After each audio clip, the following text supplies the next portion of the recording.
Opinion: India and China are moving forward, but can it be sustained? India's careful restoration of diplomatic ties with China is a masterclass in strategic calibration, though the sustainability of this rapprochement faces formidable challenges.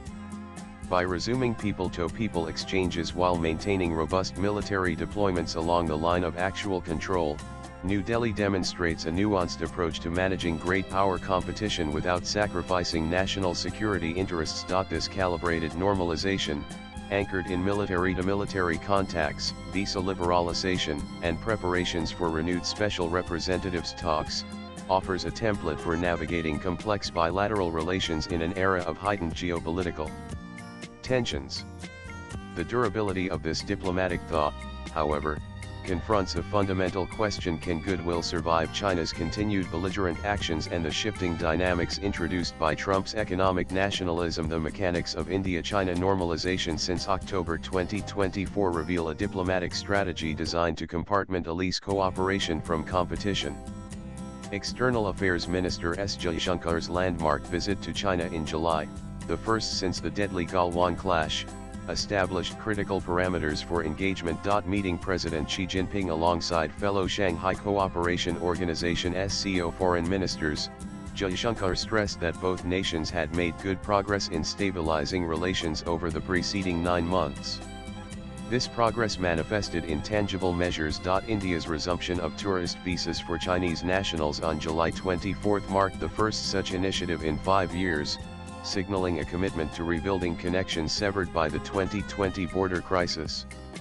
The announcement, made through the Indian Embassy's WeChat account, was strategically timed to coincide with the 34th Working Mechanism for Consultation and Coordination meeting, where both sides expressed satisfaction with the general prevalence of peace and tranquility in the border areas. Agreements on resuming direct flights, sharing hydrological data on transborder rivers, and facilitating the Kailash Mansarovar Yatra reflect India's willingness to engage on non-sensitive issues while maintaining red lines on core security concerns. The introduction of Donald Trump's 25% tariffs on Indian goods has paradoxically accelerated India-China normalization by creating a common challenge to both nations' economic interests.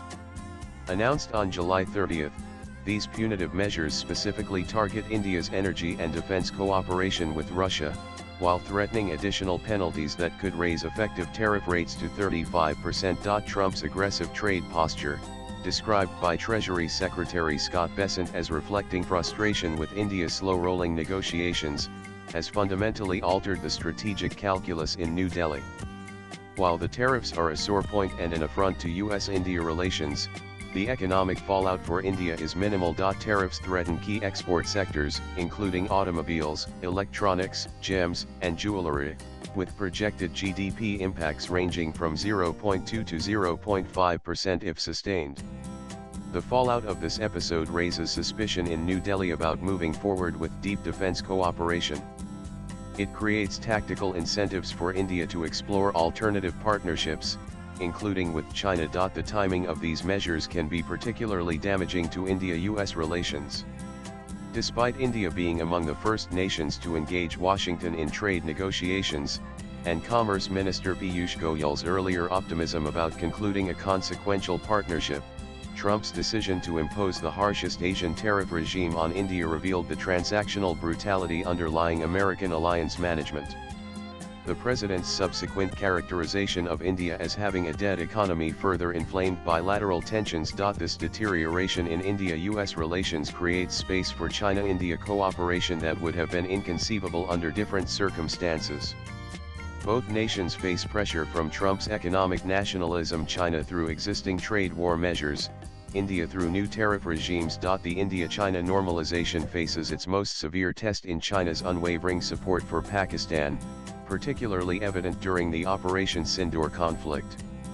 Beijing's actions during this crisis revealed the limits of bilateral improvement when core strategic interests collide. According to Defense Ministry assessments, China provided Pakistan with satellite coverage adjustments, air defense system reorganization, and real-time intelligence support during the 4-day conflict. The support was extended beyond traditional arms supplies to active operational assistance. Chinese hardware has been regularly discovered with militants, including Huawei satellite phones and GPS devices, demonstrating Beijing's technological enablement of Pakistan's proxy warfare capabilities. China's diplomatic protection of Pakistan has proven equally problematic. Beijing's refusal to condemn the Pahalgam attack at the Shanghai Cooperation Organization SCO meeting in Qingdao and its successful effort to exclude references to the resistance front from UN monitoring reports exposed the hollowness of its counter-terrorism rhetoric. Instead, China manipulated the joint statement to include Balochistan independence movements in what was a clear attempt to create false equivalencies between Pakistan's terrorism concerns and India's security operations. The institutional competition extends beyond South Asia to global governance structures. China's use of veto power to protect Pakistani interests in UN forums, manipulation of multilateral statements to serve Beijing's narrative, and creation of alternative institutional mechanisms all demonstrate systematic efforts to reshape the international order. These activities directly challenge India's preferred multilateral frameworks and create ongoing friction points. The economic dimensions of this nexus compound these security concerns. With $68 billion invested through the China-Pakistan Economic Corridor between 2005 and 2024, and 82% of Pakistan's military assets sourced from China, Beijing's commitment to Islamabad transcends transactional partnerships. These actions fundamentally undermine the trust-building measures India and China have carefully constructed. The CJW's assessment that anything currently available to China could be with Pakistan tomorrow reflects a strategic reality that no amount of diplomatic dialogue can easily overcome. The current India-China thaw operates against a backdrop of unresolved structural tensions that constrain the scope for meaningful cooperation.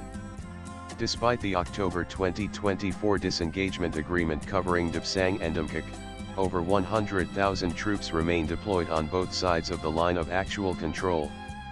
This massive military presence reflects mutual recognition that tactical de-escalation cannot address fundamental disagreements over territorial claims. China's broader pattern of economic coercion against India further undermines trust-building efforts. Recent restrictions on rare earth materials, delays in tunnel boring machine deliveries for the Mumbai-Ahmedabad bullet train project, and the recall of Chinese technicians from Foxconn facilities demonstrate Beijing's willingness to weaponize economic interdependence. These measures create what analysts term India's strategic vulnerability, a multifaceted dependence that Beijing can exploit for diplomatic leverage. The dam construction on the Yarlung-Tsangpo River exemplifies China's disregard for Indian concerns despite diplomatic engagement.